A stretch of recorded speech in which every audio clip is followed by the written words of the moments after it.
cuando mi genro me encerró en el sótano el día del casamiento de mi hija y me dijo: «Usted no fue invitada. Hoy es el día más feliz de la vida de ella». Sonreí, porque él no sabía que yo había pagado cada peso de esa boda de ensueño. No sabía de la llave escondida en el sótano, y definitivamente no sabía lo que yo estaba a punto de hacer. La justicia iba a ser restaurada y la arrogancia iba a ser castigada. No van a creer lo que hice después. Antes de continuar esta jornada emocional, suscríbete al canal y déjame sentir tu apoyo en los comentarios. Tu suscripción me ayuda a seguir trayendo historias que sanan el corazón. El olor a moho y tierra mojada del sótano se mezclaba con el aroma de mis propias lágrimas, pero por primera vez en meses no eran lágrimas de derrota, eran lágrimas de determinación, porque mientras escuchaba sus pasos alejándose por las escaleras de madera, yo ya sabía exactamente qué iba a hacer. Yo había pagado cada flor de hortensia, cada copa de cristal, cada detalle que mi Sofía había soñado desde niña. Recordé sus ojos brillando cuando eligió el vestido de encaje francés, cómo susurraba: «Mami, será perfecto», mientras yo acariciaba su cabello negro como la noche. Había trabajado turnos dobles en el hospital durante 2 años para darle esa ceremonia. Mis manos ásperas por tanto desinfectante valían cada sacrificio. Pero Miguel no sabía algo. En esa oscuridad que olía a recuerdos guardados, mis dedos temblorosos buscaron la repisa, donde mi difunto esposo guardaba la llave de emergencia. El metal frío contra mi palma me devolvió la esperanza. «Ay, Roberto», susurré a las sombras, «todavía me cuidas desde el cielo». El sonido de mis propios latidos se mezclaba con el eco distante de la música de la boda. Mi boda, la que yo había pagado. Mientras subía lentamente esas escaleras que crujían bajo mis pies descalzos, cada peldaño me llevaba más cerca de la verdad que había estado negando durante meses. Miguel nunca me había querido en esa familia. Los recuerdos se agolparon en mi mente como mariposas negras. La primera vez que vino a cenar y apartó el plato de arroz con pollo que había preparado con tanto amor, diciendo que no estaba acostumbrado a comida tan condimentada. El comentario cortante sobre mis vestidos demasiado coloridos para una mujer de mi edad. La forma en que desviaba la mirada cuando yo hablaba, como si mis palabras no merecieran su atención. Pero lo que más me dolía era ver cómo Sofía había comenzado a cambiar. Mi niña, que solía llamarme 3 veces al día para contarme sobre su trabajo como maestra, ahora respondía a mis mensajes con monosílabos. «Está bien, mami, después hablamos». Y después nunca llegaba. La escuchaba en el teléfono usar palabras que no eran suyas. «Mamá es un poco intensa. Necesitamos nuestro espacio. Miguel dice que es mejor así». Como si yo fuera una extraña que se había colado en su vida, y no la mujer que había velado sus noches de fiebre, que había vendido mis joyas para pagar su universidad, que había llorado de orgullo el día que se graduó. El olor a jazmín del jardín se filtraba por la ventana del pasillo, mezclándose con el sonido de risas y música que venía del patio trasero. Mi patio, donde Roberto había plantado ese rosal que florece cada primavera, donde Sofía había dado sus primeros pasos, tropezando entre mis brazos abiertos.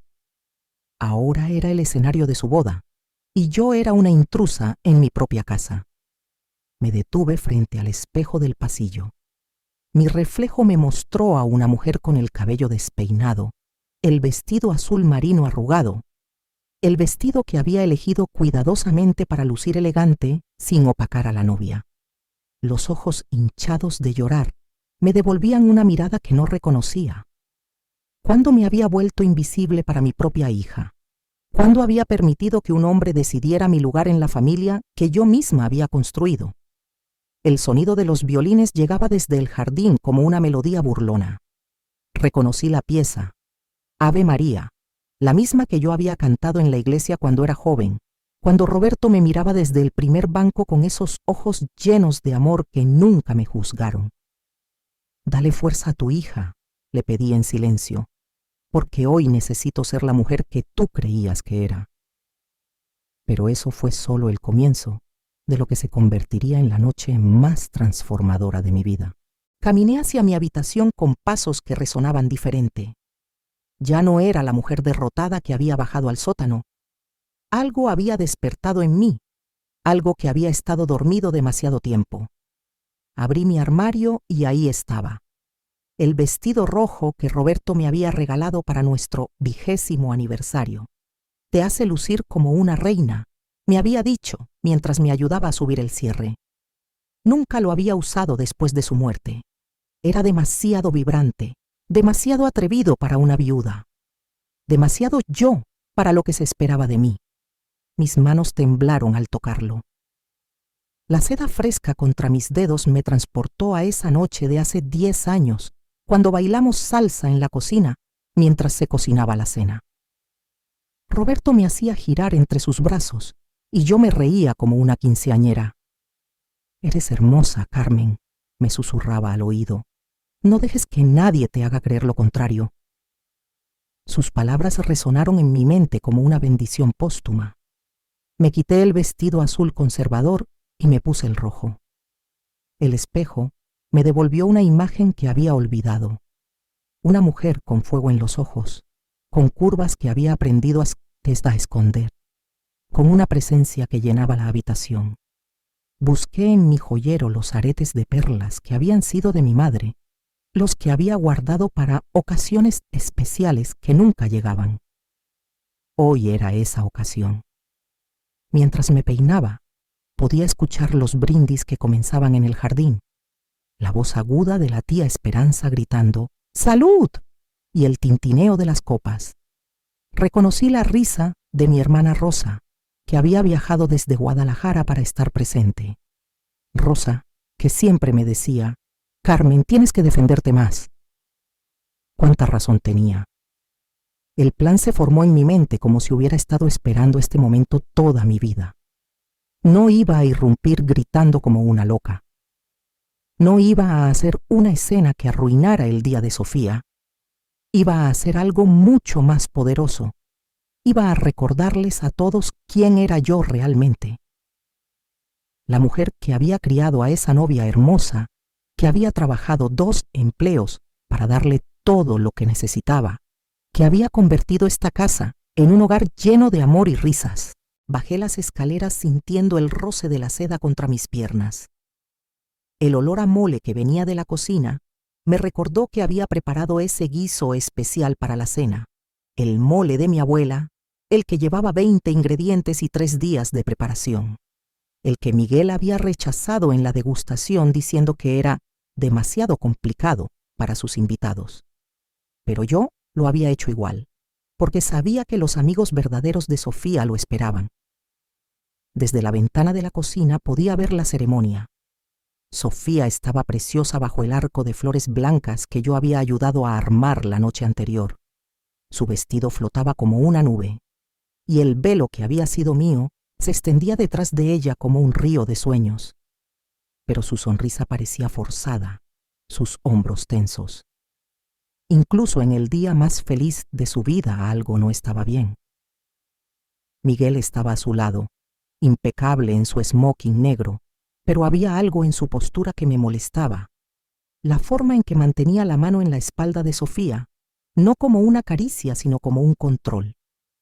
La manera en que miraba hacia la casa cada pocos minutos, comprobando que yo siguiera encerrada. El padre Martínez comenzó la ceremonia con su voz profunda que había bendecido 3 generaciones de nuestra familia.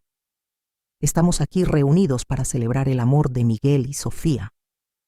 Sus palabras llegaron hasta mí como un recordatorio de lo que estaba perdiendo, pero también de lo que estaba a punto de recuperar.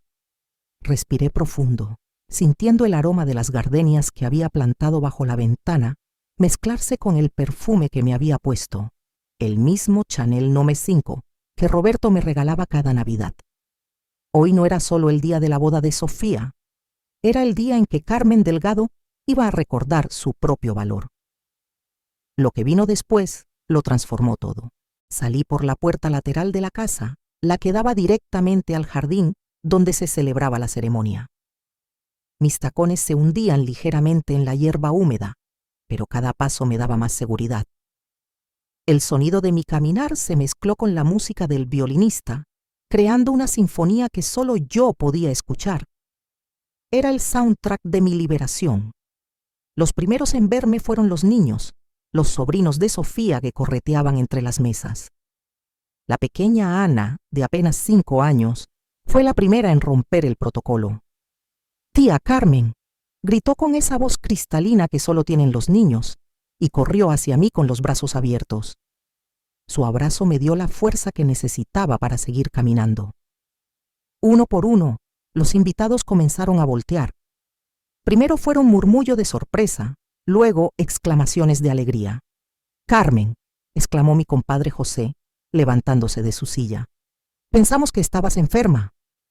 Su esposa, María Elena, se acercó con lágrimas en los ojos. «Mijita, te ves hermosa.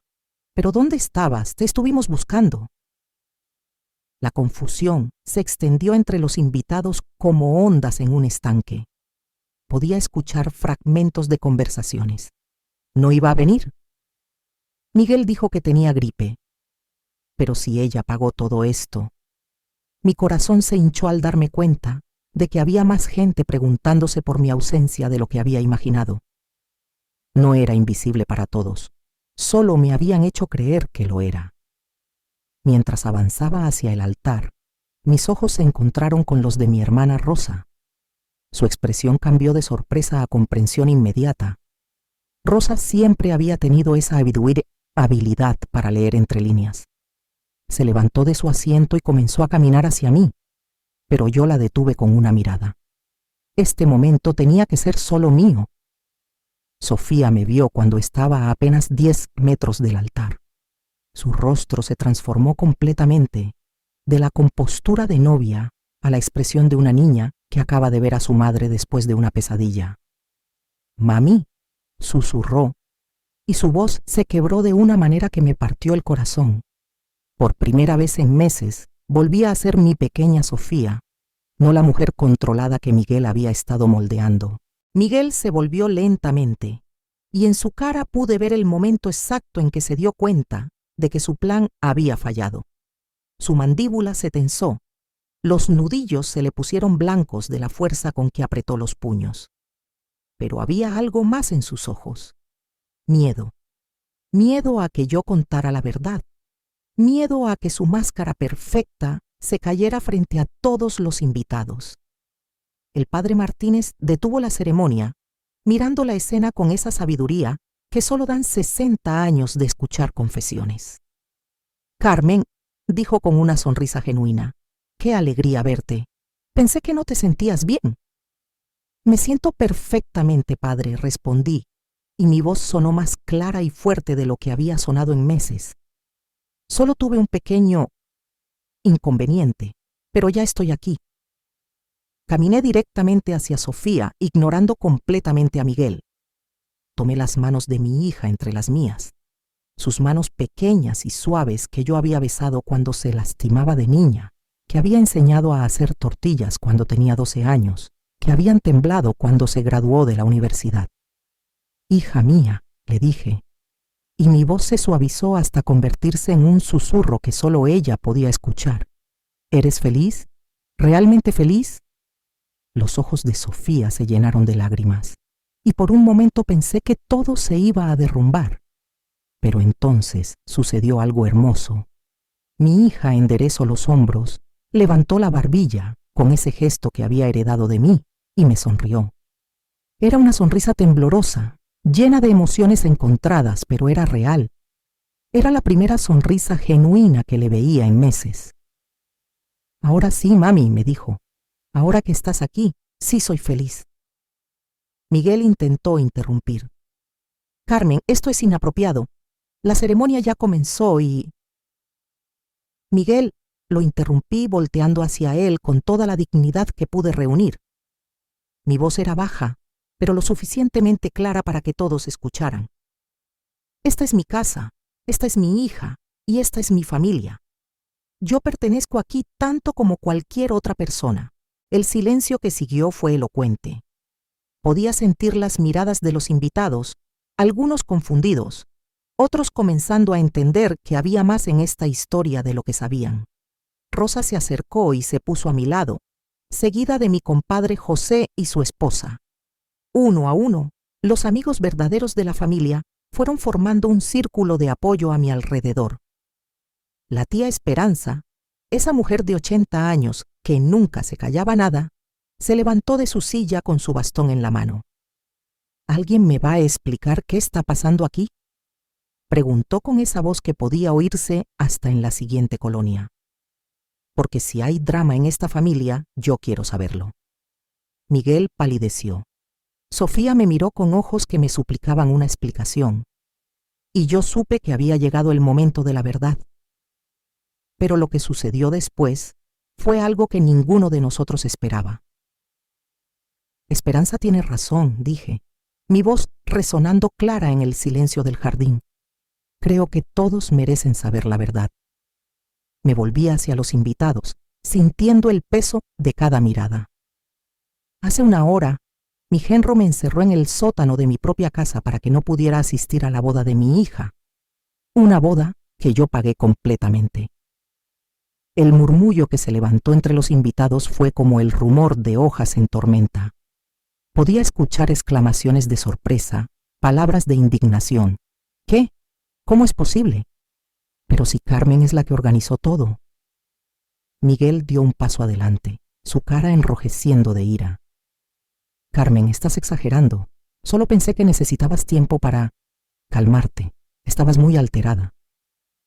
¿Alterada?, repetí, y una risa amarga escapó de mis labios. Alterada porque quería asistir a la boda de mi única hija. Alterada porque pregunté por qué mi nombre no estaba en las invitaciones que yo misma pagué. Alterada porque me dolía que me hubieran borrado de los discursos de agradecimiento. Sofía me miró con horror. ¿Qué discursos? Miguel, me dijiste que mamá no quería participar en eso. Yo nunca dije tal cosa, respondí, manteniendo mi voz firme. De hecho, nunca nadie me preguntó qué quería o no quería. Simplemente fui siendo excluida poco a poco, hasta que me convertí en la benefactora invisible de mi propia familia. La tía Esperanza golpeó el suelo con su bastón. Lo sabía. Desde que este muchacho llegó a la familia, algo no me cuadraba. Demasiado encantador, demasiado controlador. Miguel se volvió hacia ella con una expresión que nunca le había visto. Pura rabia contenida. Señora, esto no es asunto suyo. Claro que es mi asunto, le gritó la tía Esperanza. Carmen es mi sobrina, y esta familia existe desde antes de que tú llegaras con tus aires de grandeza. Rosa se acercó más a mí, tomando mi brazo.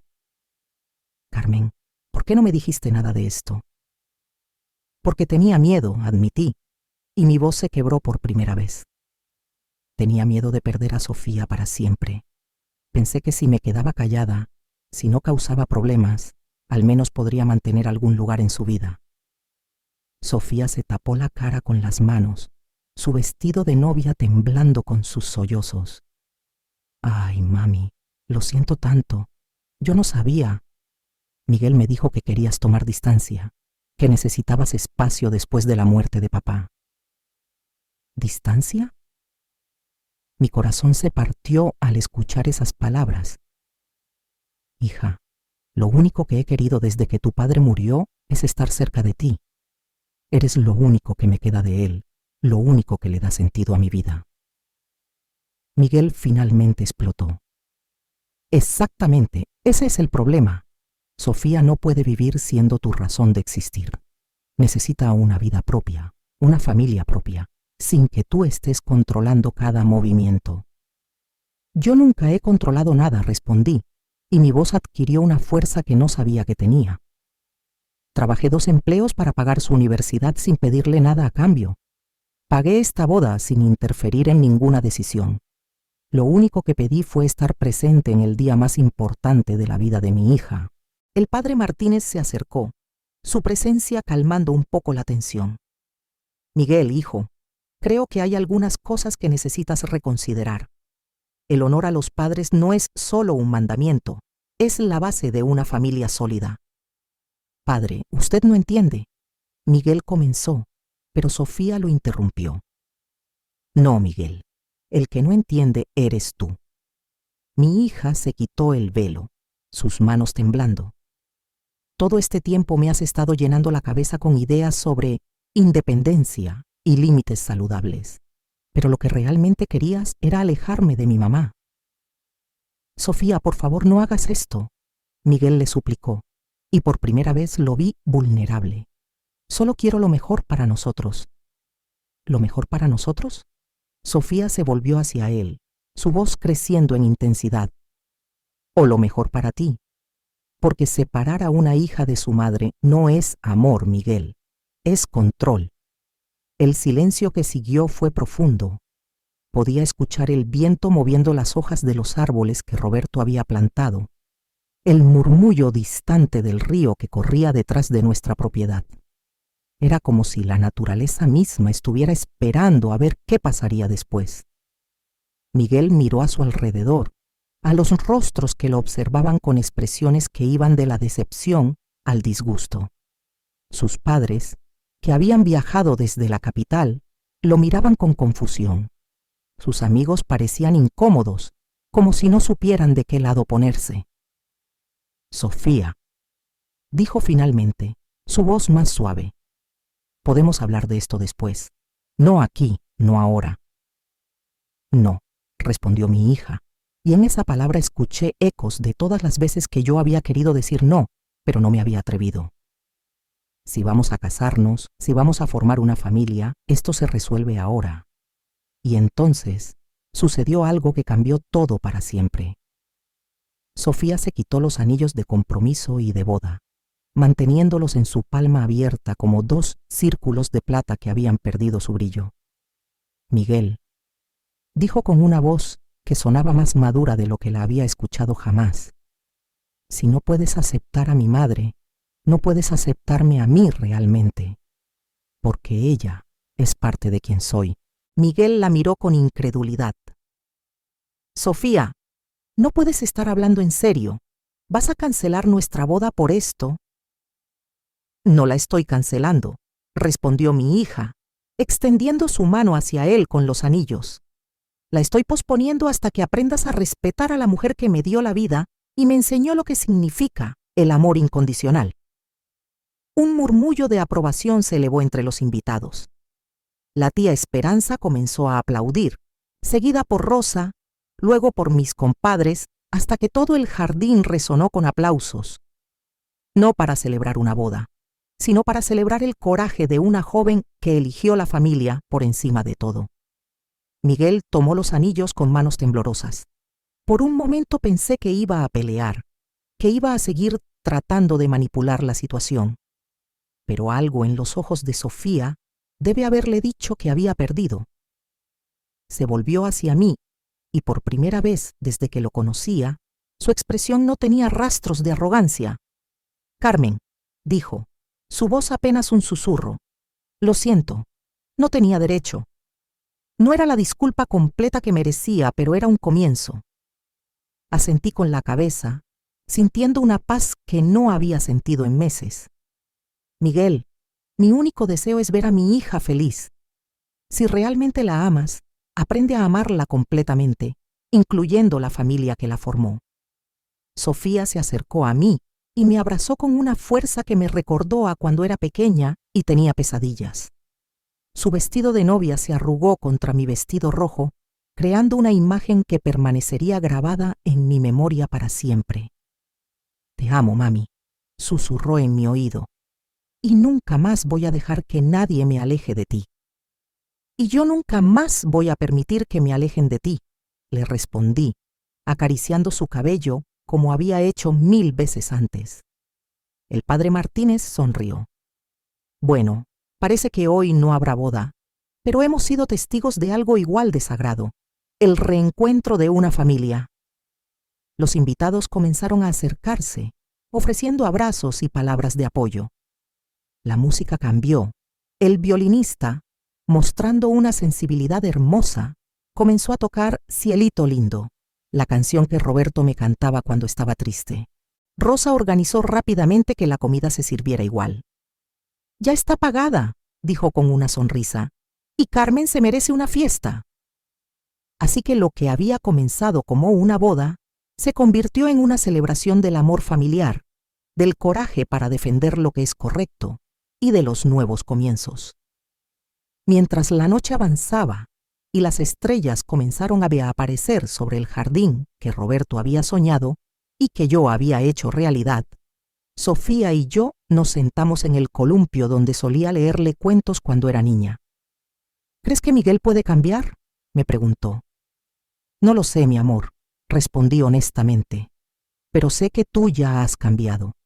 Has encontrado tu voz, y eso es lo más importante». 3 meses después, Miguel volvió. No con flores o promesas grandiosas, sino con una carta escrita a mano donde se disculpaba sinceramente y pedía la oportunidad de empezar de nuevo, esta vez respetando nuestros lazos familiares. Había estado en terapia, reconociendo sus propios miedos e inseguridades. Sofía y Miguel se casaron 6 meses después, en una ceremonia pequeña en nuestro jardín, donde yo di el primer brindis y bailé la primera pieza con mi hija. Si esta historia tocó tu alma, dale like, suscríbete y comparte tu reflexión en los comentarios. Recuerda, nunca es demasiado tarde para encontrar tu voz y defender tu lugar en este mundo. Para la próxima historia, haz clic en la caja a la izquierda. Gracias por acompañarme en este viaje de sanación.